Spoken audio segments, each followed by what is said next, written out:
বাংলাদেশের রাজনীতিতে এখন একটি অদ্ভুত হাস্যকর এবং একই সাথে ভয়ঙ্কর বয়ান বা ন্যারেটিভ দাঁড় করানোর চেষ্টা চলছে। বয়ানটি হলো দেশের যা কিছুই ঘটুক না কেন সব দায় বা দোষ গিয়ে পড়ছে একটি দলের কাছে, আর সেই দলটি হলো বর্তমান সংসদের প্রধান বিরোধী দল। বাংলাদেশ জামায়াতে ইসলামী সোশ্যাল মিডিয়া থেকে শুরু করে বিভিন্ন আলোচনা চক্রে একটি প্রবাদ যেন খুব হিট হয়ে গেছে, যত দোষ শফিক ঘোষ, অর্থাৎ ডক্টর শফিকুর রহমানের নেতৃত্বাধীন জামাতের ঘাড়ে সব ব্যর্থতার দায় চাপানোর এক সুনিপুণ ষড়যন্ত্র চলছে। কিন্তু আজ আমরা লজিক, ফ্যাক্ট এবং ক্রোনোলজিক্যাল এভিডেন্স দিয়ে প্রমাণ করব যে এই দায় আসলে কার। যারা জামাতকে বিরোধী দল হিসাবে অযোগ্য প্রমাণের জন্য উঠে পড়ে লেগেছেন, তাদের মুখোশ আজ আমরা পুরোপুরি উন্মোচন করব। প্রথম পয়েন্টে আসুন। 5 অগস্টের গণ অভ্যুত্থানের পর যখন ডক্টর ইউনূসের অন্তর্বর্তীকালীন সরকার গঠিত হল, তখন জামায়াতে ইসলামী চেয়েছিল প্রশাসনের পুলিশ এবং রাষ্ট্রের গুরুত্বপূর্ণ জায়গাগুলোতে তাদের আদর্শের লোক বা অন্তত ফ্যাসিবাদ বিরোধী সৎ লোক নিয়োগ দিতে, যাতে প্রশাসন নিরপেক্ষ থাকে। কিন্তু তখন কি হলো?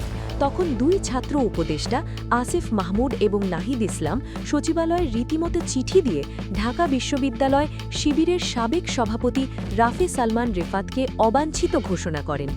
তারা বেছে বেছে সব জায়গায় বিএনপির লোক বসালেন, আর সেই বিএনপি ঘেঁষা প্রশাসনই জাতীয় নির্বাচনে নগ্নভাবে কারচুপি করল। এখন যারা বলছেন যে প্রশাসন কারচুপি করেছে, তাদের কাছে আমার প্রশ্ন, এই প্রশাসন সাজিয়েছিল কে? এনসিপি উপদেষ্টারা নাকি জামাত? জামাতের কেউ কি মন্ত্রী পরিষদ ছিল?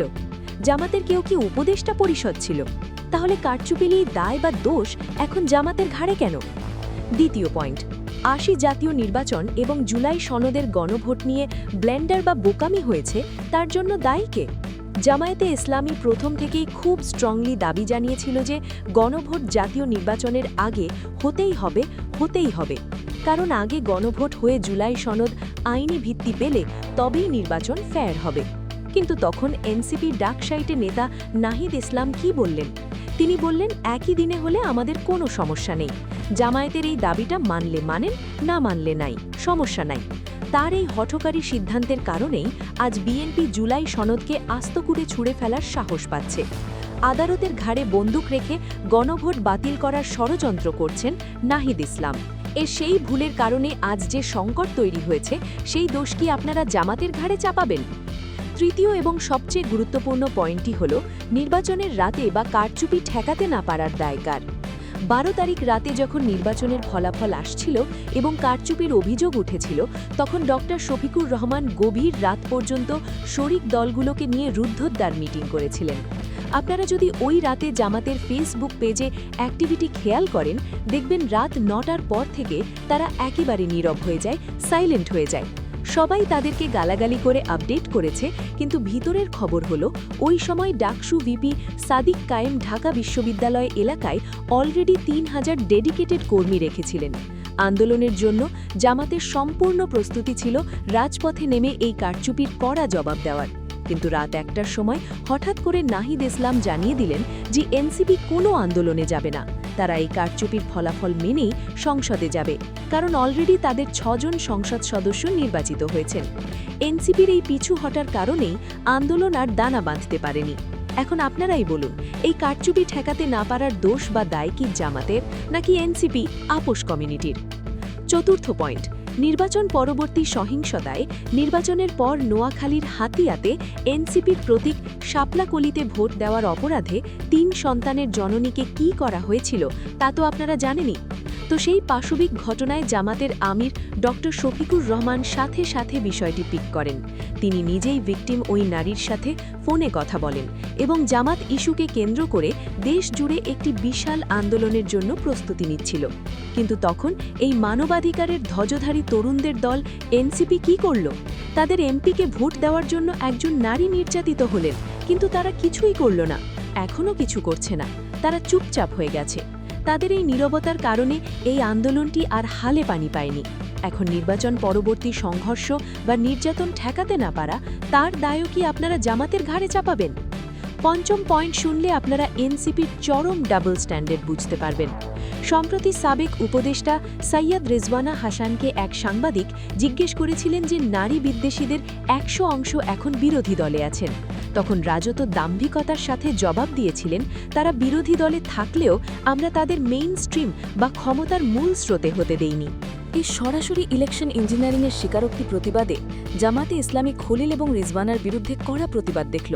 কিন্তু তখন এনসিপির অন্যতম নেতা সারওয়ার তুষার উল্টো রিজওয়ানাকে সমর্থন জানালেন, যে রিজওয়ানা স্বীকার করেছেন যে তারা ভোট চুরি করে একটি দলকে মূল স্রোতে আসতে দেননি, সেই ভোটকে সমর্থন করেছেন এনসিপি। আর এরপরও আপনারা বলবেন যে সব দোষ জামাতের, তাই না?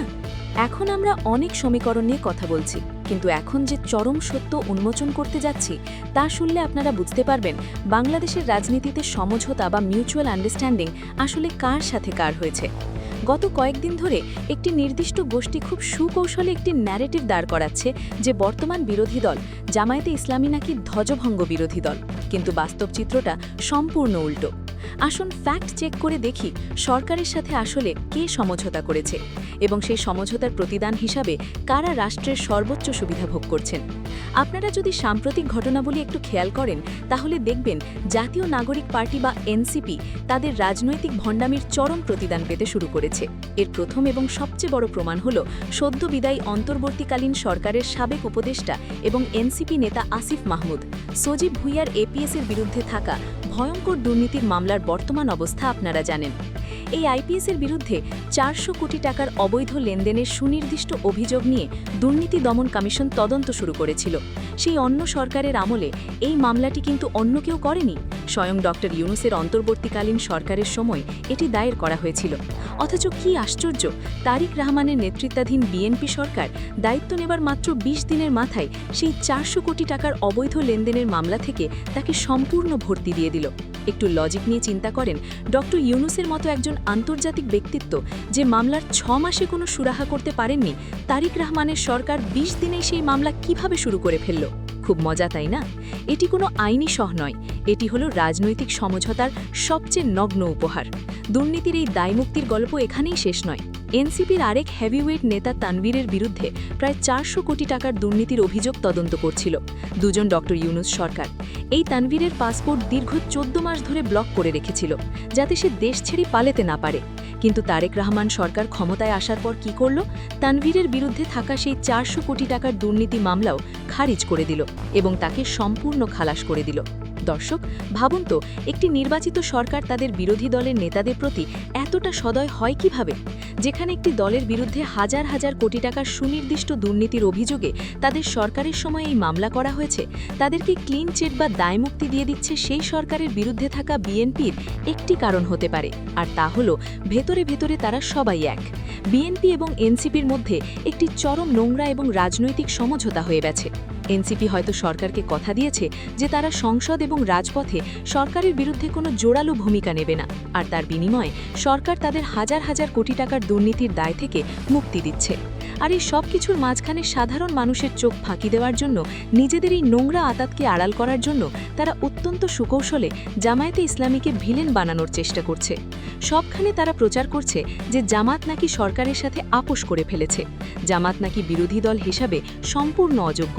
কিন্তু ফ্যাক্টচিত্র প্রমাণ করছে যে জামাত কোনো আপোষ করেননি বলেই তাদের কোনো নেতা দুর্নীতির মামলা খারিজ হয়নি। উল্টো বিভিন্ন জায়গায় শেখ হাসিনার দেওয়া মামলায় গ্রেফতার হচ্ছেন সাবেক শিবির নেতারা। আপনারা কি চোখ থাকতেও অন্ধ? আপনারা কি দেখতে পাচ্ছে না যে তারা 1000 কোটি টাকার দুর্নীতি করে সরকারের সাথে সমঝোতা করে পার পেয়ে যাচ্ছে? রাজনীতিতে কেউ কাউকে বিনা স্বার্থে 100 টাকার ছাড়ে না, আর সেখানে শত শত কোটি টাকার দুর্নীতির মামলা মাফ করে দেওয়ার পেছনে কি বিশাল স্বার্থ লুকিয়ে আছে তা বুঝতে কোনো রকেট সায়েন্স লাগে না। দর্শক, আপনি কি মনে করেন তা মন্তব্যের ঘরে জানাবেন।